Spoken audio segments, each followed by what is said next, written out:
ишкерлик менен иштеп калып, акча таап калдым. Эми себеби дегенде акча тапкан кандай? Биз акча тапканда бизде акыл бар, эс бар, мээ бар, жөндөм бар. Биз тез эле акча таап алабыз да. Ошол маалда ошентип акча таап калдым. Анан айылыбызда, ошо биздин барп айылыбызда бир чабандын короосу сатылып калды. Чабандын короосу сатылып калды. Бая приватизацияга коюлуп, элдин мүлкү болуп, анан кийин ошолор сатылып калды. Анан кийин карасам, мен дагы бир мындай дагы эме байыйын деп атам да.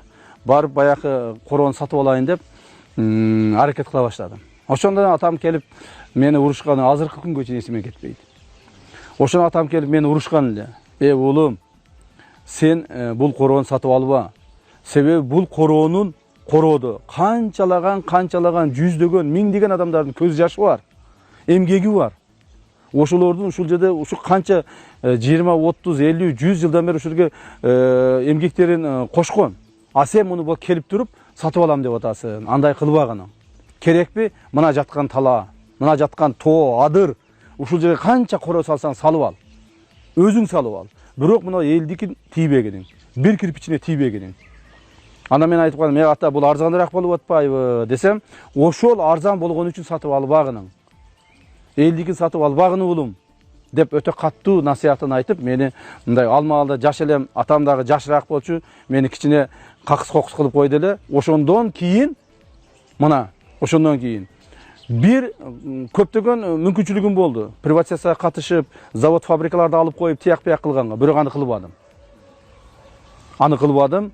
Атамдын насыятын азыркы чекте аткарып келе жатам. Мындан ары да аткарам. Мен балдарыма да айтам. Мындан ары мен атамдан алган насыятты балдарыма да айтам. Мамлекеттикин, элдикин, журттукун жана башка адамдыкын урдабайсың, албайсың, аган кол салбайсың деп.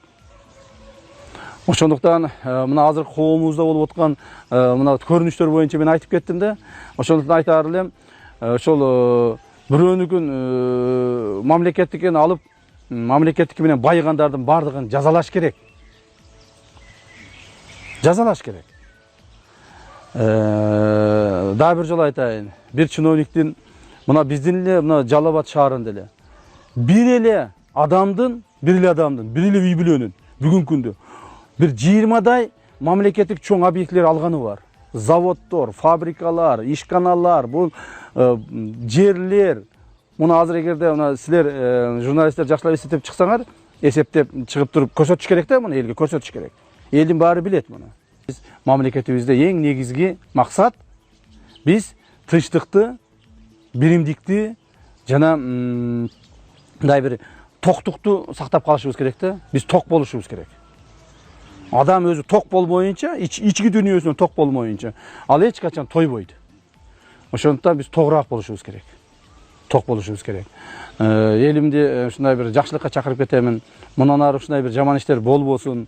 Эгерде эми бул турмуш деген ушундай, жашоо деген ушундай, ар түрдүү окуялар болуп турат.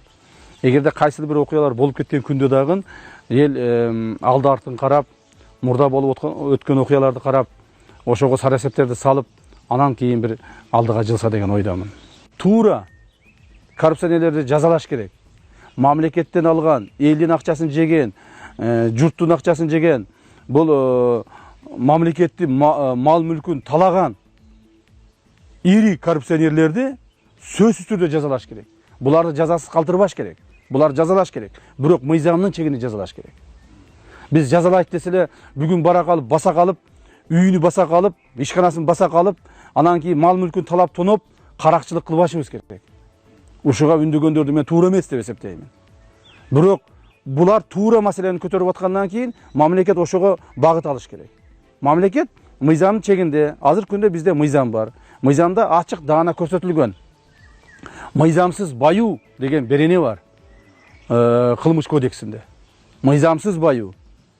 Кантип эле адам өмүр бою мамлекеттик кызматта иштеп жүрсө, анан кантип эле бүгүнкү күндө ал миллионер, миллиардер болуп чыга келет. Кантип эле анын 100 гектардан жерлери, 5-6 заводдору, бир 10 ондогон үйлөрү, анан кийин байлыктары чыга келет. Андай болбош керек. Бул деген жомок эмес, бул турмуш. Жомок болсо айтса болот. Мына жомок болду, мен келип калдым деп. Бул турмуш, бул жашоо. Ошол эле мамлекеттик чоң ири кызматта иштеген коррупционер чиновник жана жөнөкөй кетмен чаап, дыйкан болуп, шофер болуп, жана башка болуп иштеген жөнөкөй эле адам менен анын бирдей гана статусу бар. Эмне статусу бар? Адам деген статусу бар. Алардын бирдей адам деген статусу бар. Демек, ошол статусту сактап, ошол статуска жооп бердириш мамлекеттин иши. Ошон үчүн мамлекетте мыйзам бар. Мамлекетте ошон үчүн күч бар. Мамлекетте ошон үчүн мүмкүнчүлүк бар. Ошону колдонуш керек. Мен муну мурдатан эле айтып келе жатамын. Колдонуш керек.